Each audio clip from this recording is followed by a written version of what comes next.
Hey, this is Wale with Impulse Labs, and today we're here talking about cooking fats without smoke. This is one of my favorite features of the Impulse cooktop. And to do this, you simply use temperature mode. Because in temperature mode, the stove is going to get to your target temperature and try not to go over. So this allows you to do all kinds of crazy things, like make bacon without ever risking smoking it, hold butter at a brown state without smoking it, or even deep fry in olive oil.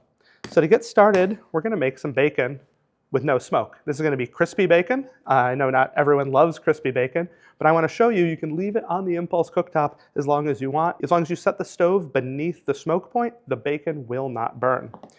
The smoke point of bacon is around 350 degrees Fahrenheit. So I'm going to click twice to get into temperature mode and then set this pan to maybe 335. Once it preheats a little bit, I'm going to add the bacon to the pan. Okay, now that we're almost at temperature, I'm going to start adding the bacon to the pan.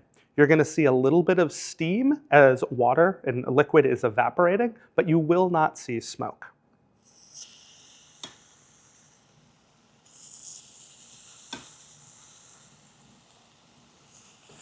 I'm going to cook this bacon for about 7 minutes, 3 minutes, 30 seconds on each side.